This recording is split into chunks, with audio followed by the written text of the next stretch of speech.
Hai teman-teman, Assalamualaikum warahmatullahi wabarakatuh.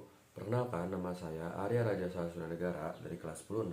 Hari ini saya akan menjelaskan materi tentang bab 4 dalam pembelajaran PKN. Yang pertama, saya akan menjelaskan tentang hak dan kewajiban sebagai warga negara Indonesia.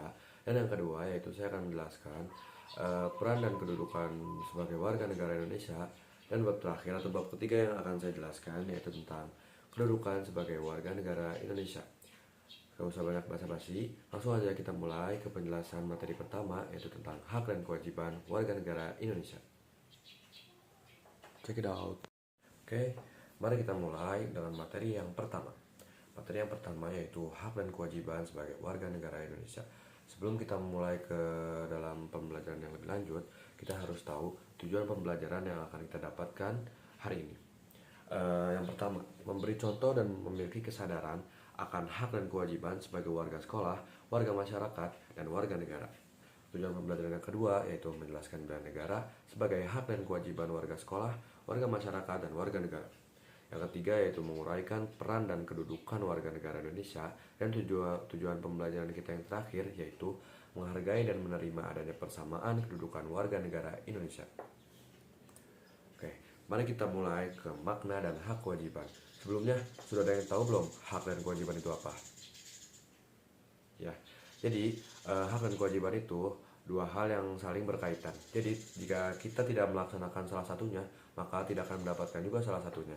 Jadi kayak kewajiban. Kewajiban adalah sesuatu yang harus kita lakukan, dan hak adalah sesuatu yang kita dapatkan. Jadi kita harus melakukan kewajiban dulu, baru kita akan mendapatkan hak yang kita dapatkan dari kewajibannya. Contohnya seperti kalau kita di lingkungan kita pengen mendapatkan yang bersih, hak pengen mendapat yang bersih, lingkungan yang bersih. Nah, kita harus bergotong royong dulu kewajibannya, bekerja sama, harus membersihkan lingkungan bareng-bareng. Ada yang sekarang selanjutnya itu kesadaran hak dan kewajiban.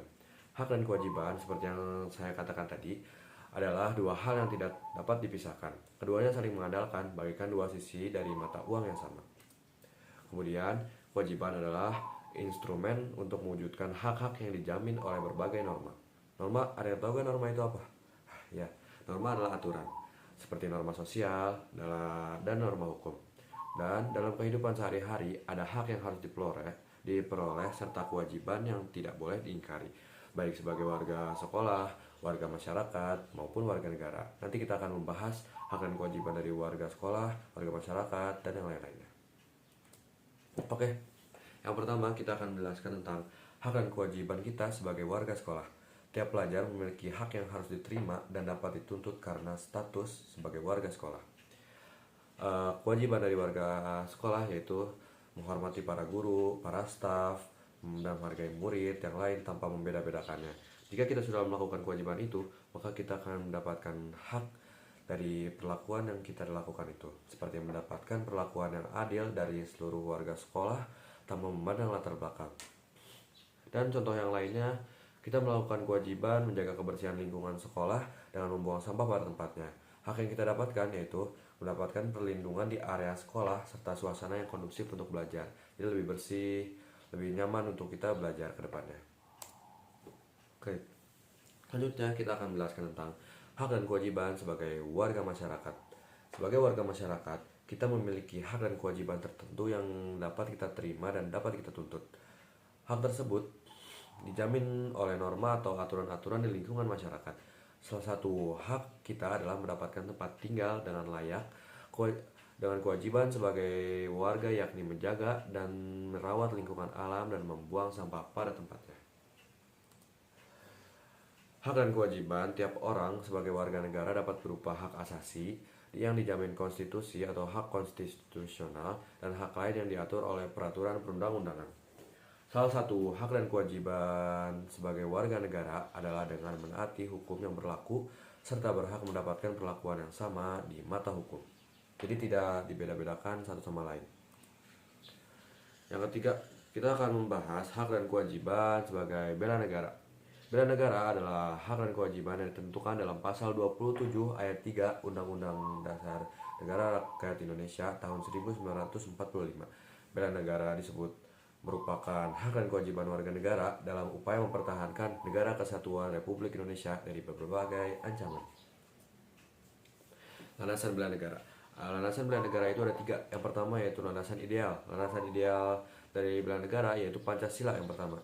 Yang kedua yaitu landasan konstitusional, yaitu Undang-Undang Rakyat, Undang-Undang NKRI 1945 pasal 27 ayat 3, dan ada juga 30 ayat 1, dan ada juga 30 ayat 2.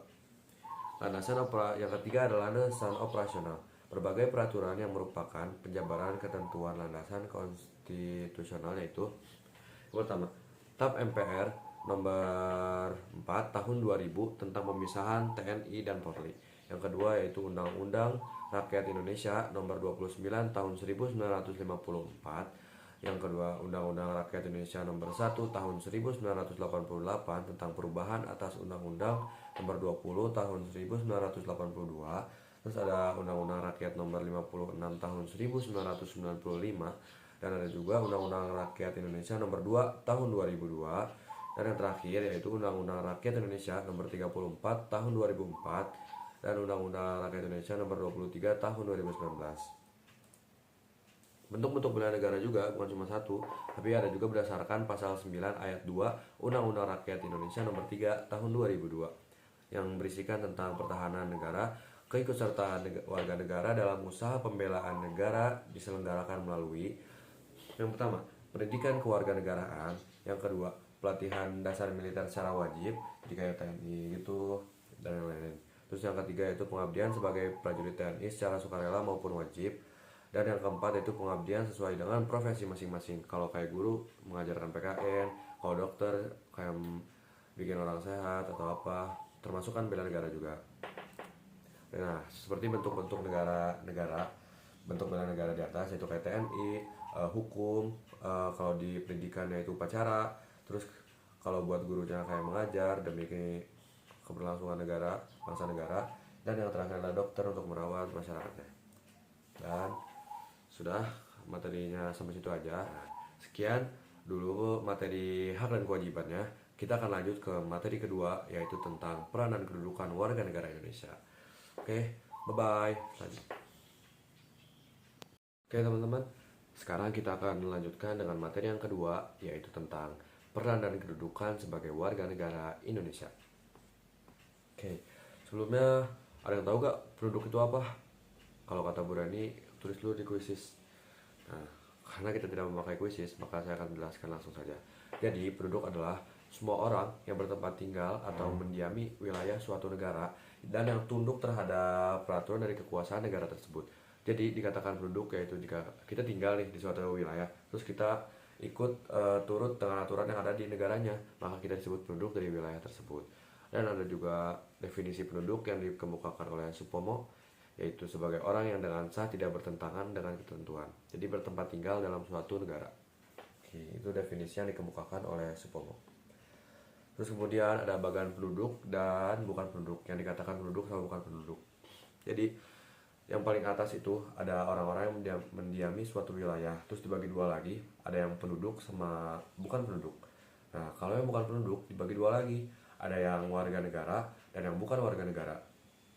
Terus yang warga negara itu dibagi dua lagi, jadi orang-orang bangsa Indonesia asli, dan yang satu lagi yaitu orang-orang bangsa lain tapi yang disahkan UU sebagai warga negara. Nah, menurut Cholisin pada 1996, warga negara hakikatnya memiliki 4 peran yang meliputi peran pasif, aktif, negatif, dan positif. Kita akan membahas 4 peran yang dikemukakan oleh Cholisin itu sekarang. Yang pertama kita menjelaskan tentang peran pasif dulu.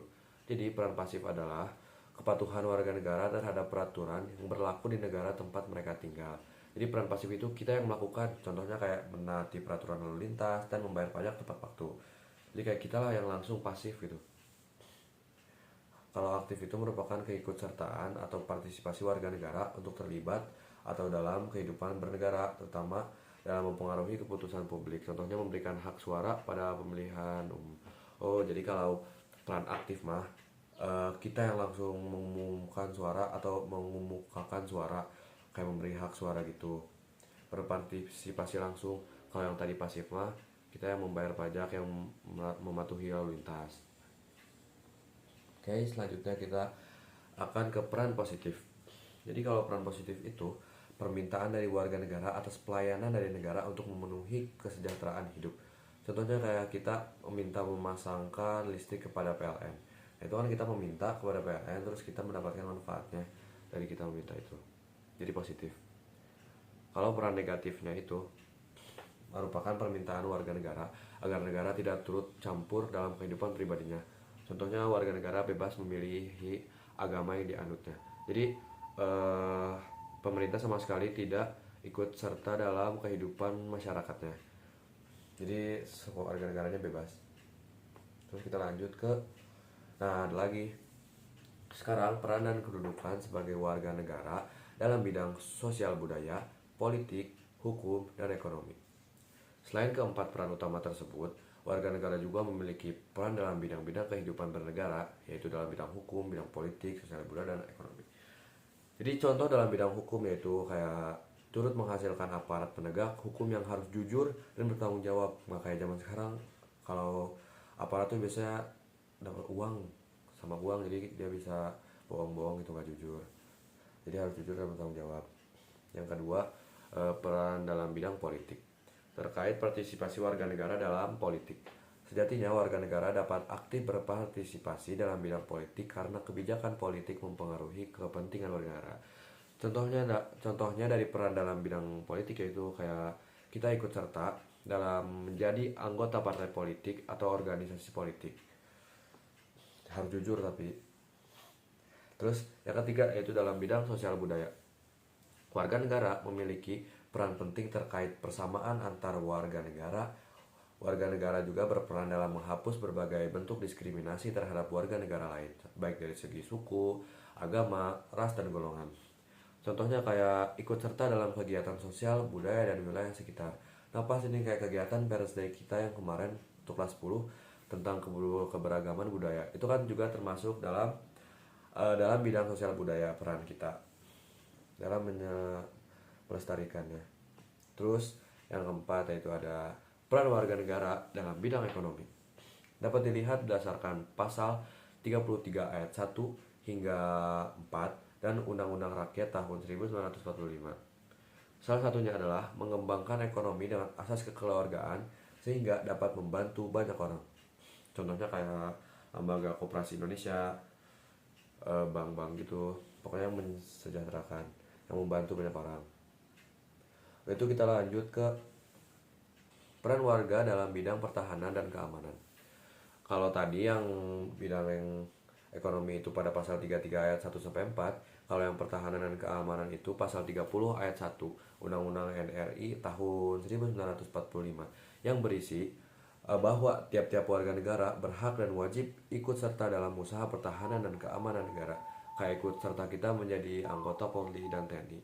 Kalau yang lagi viral sekarang itu kayak masuk ke barak militer, itu kan juga termasuk ke dalam bidang pertahanan dan keamanan. Oke, segitu saja materi tentang peran dan kedudukan warga negara Indonesia. Terima kasih. Kita akan lanjut ke materi selanjutnya atau materi terakhir tentang kedudukan sebagai warga negara Indonesia. Bye-bye. Halo teman-teman, sekarang kita akan menjelaskan tentang materi yang terakhir yaitu tentang kedudukan sebagai warga negara Indonesia. Gimana materi-materi sebelumnya? Udah paham kan? Yang tentang hak kewajiban dan peran sebagai kedudukan. Nah, sekarang kita akan belajar tentang kedudukan sebagai warga negara Indonesia. Tujuan pembelajarannya yaitu peserta pendidik dapat menguraikan peran dan kedudukan sebagai warga negara Indonesia. Oke, kedudukan warga negara Indonesia dalam penerapan asas kewarganegaraan terdapat dua pedoman, yaitu asas kewarganegaraan berdasarkan kelahiran naturalisasi. Dalam asas yang biasanya berdasarkan kelahiran, ada dua asas yang sering dijumpai, yaitu ius soli dan ius sanguinis. Kalau ius soli itu yang berdasarkan tempat lahir, kalau ius sanguinis itu yang keturunan.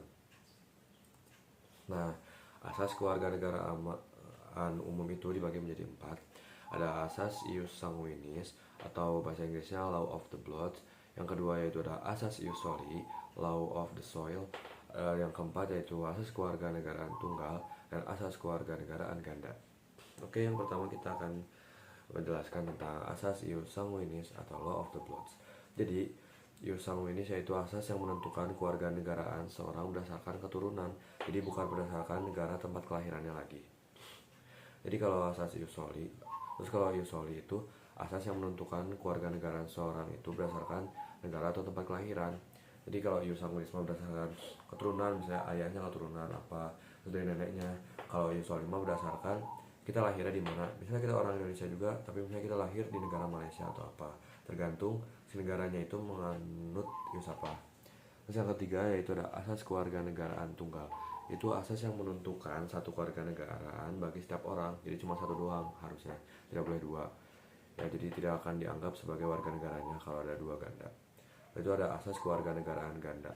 Itu terbatas asasnya yang menentukan kewarganegaraan ganda bagi anak-anak. Biasanya yang ganda itu anak-anak. Jadi pas sudah dewasa baru disuruh milih mau negara ini atau negara itu. Itu ada contoh negara yang menerapkan contoh-contoh negaranya.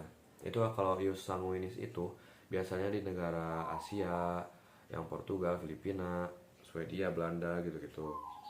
Karena kenapa dia menganut ius sanguinis atau yang dikenal dengan keturunan, karena di negara itu tuh sudah banyak penduduknya, jadi susah lah dirinya, makanya dia menganut ius sanguinis. Kalau contoh negara yang penganut asas ius soli itu biasa di negara Afrika atau Eropa, biasanya Amerika Serikat, ia menganut ius soli atau tempat kelahiran dikarenakan penduduknya itu sedikit, jadi dia pengen semua orang datang ke tempat kelahirannya. Contohnya kayak negara Antigua atau yang jarang kita dengar lah, Argentina, Brazil, Kanada, Ekuador, Dominika, El Salvador, Paraguay, Uruguay, dan lain-lain. Terus kalau yang ius sanguinis yang tadi yang pertama mah, yang kalau banyak tuh kayak yang biasa kita kenal Indonesia, Spanyol, Korsel, Italia, Polandia, pokoknya Asia, Malaysia gitu deh. Nah itu asas keluarga negara khusus itu dibagi menjadi 8. Yang pertama itu ada asas kepentingan nasional, yang kedua ada asas perlindungan maksimum, yang ketiga ada asas persamaan di dalam hukum dan pemerintahan, dan yang kelima adalah asas kebenaran substantif, yang keenam adalah asas non-diskriminatif, dan asas pengakuan dan penghormatan terhadap hak asasi manusia, yang ketujuh adalah asas keterbukaan, dan yang kedelapan adalah asas publisitas. Yang pertama kita akan menjelaskan tentang asas kepentingan nasional terlebih dahulu. Jadi asas kepentingan nasional itu asas yang menentukan bahwa peraturan kewarganegaraan Indonesia itu mengutamakan kepentingan nasional Indonesia.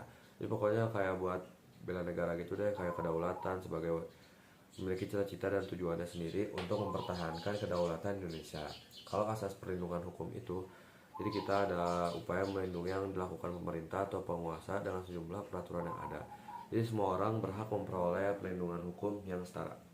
Itu ada asas persamaan di dalam hukum dan pemerintah.